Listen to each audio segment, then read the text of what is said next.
if your all-natural toothpaste includes bacteria and mold, wouldn't that just be considered extra natural? Ew. Yeah, I think this one is for all the crunchy folks out there tonight. So, Tom's of Maine, very much in the natural crunchy realm as far as, health products go. They have been accused of falsely advertising that its toothpaste products are safe, healthy, natural, and effective. And mainly it's because the lawsuit alleges that their products have been contaminated with mold and bacteria. Okay.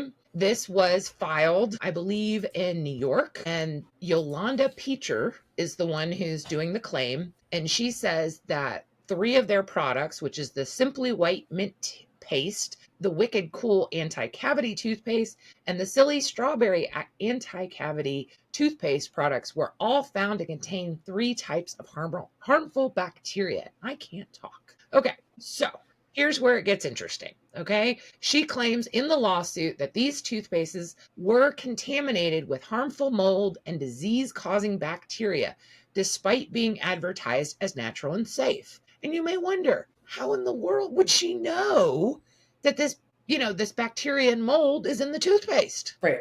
Glad you asked, because she's claiming that the FDA issued a warning letter back in November 2024 that detailed the presence of mold and bacteria found at the manufacturing facility in Sanford, Maine. Which, side note, the fact that Tom's of Maine is actually made in Maine is very impressive, because I don't even think Tom's is owned by Tom anymore. No, it's Colgate. Funny enough. So the agency found that black mold-like substances and powder residues at the facility. They noted that the company had failed to adequately investigate consumer complaints or test the quality of water being used in production. Okay, so this lady is arguing that despite the FDA's findings, Tom's of Maine continued to sell contaminated toothpaste products without informing customers, because there wasn't a recall, nothing like that happened. And so she's saying is, as a result, consumers were misled into paying a premium for products they believe were safe and natural.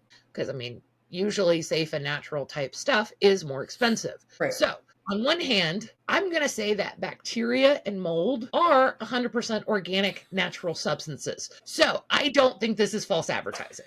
I know. Yeah, but that doesn't fall into the category of safe. Like, it's not safe. The majority of people have some type of reaction. Safety depends on the dose. So I think they need to find out how much bacteria and mold is in the toothpaste to determine if it was actually harmful. All right, lady. Let's just do a whole googly. How much mold is safe? The internet is confused by my question. That does not surprise me. It says it is difficult to answer. There's no established standard. Well, I'm going to agree with that statement. It is difficult. There's probably a gazillion different types of mold. I don't know that all mold is bad, considering penicillin comes from mold. I'm just playing devil's advocate. You can't claim false advertising that it's not natural when there is no definition of natural. And most people would agree that mold and bacteria are naturally occurring. So we don't know if that was part of their marketing campaign. Are you advocating for bacteria? No, okay. Mold, fine. Whatever. You can find a use for mold. Look at us not dying Penicillin. Paper cuts anymore. Like, got it, right? But that's also cured by soap. Neither here nor there. It's not healthy, though, because here's the thing. It's not a recognized dosage situation. Correct? So when you take an antibiotic... I don't know that there is a recommended parts per million when it comes to mold or bacteria. Exactly. I think my skepticism is coming from the fact that someone recently told me that they will not eat any food that contains chemicals. So they're dead now, right? This person was unaware that things like salt, water, they're chemicals. Right. It's a combination of Jesus Christ. It's a combination of Jesus Christ.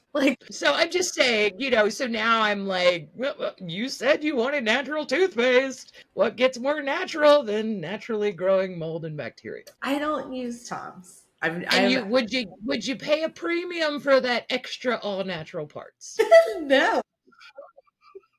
I think that's where the lawsuit is the fact that they're claiming people paid extra for the natural. Well, it's an undisclosed ingredient, and that's where companies That get into trouble. and potentially an allergen if you think about it. Almost an allergen to everyone. Like if you maybe you don't have like hardcore reactions to mold, but you're not exactly like washing your face with it. Like No, this if I see bleh. like bacteria infested water, I'm not washing my face, especially not with a sunburn. Brackish water all up in the pores. Let's go.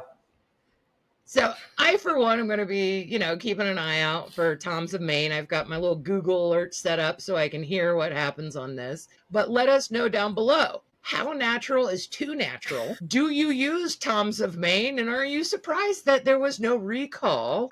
As a third bonus question, did you know that the FDA hasn't been publicly announcing these letters like they were in the past? So who knows what manufacturing issues we have right now? It's a Are roll of you the worried? dice. Let us know.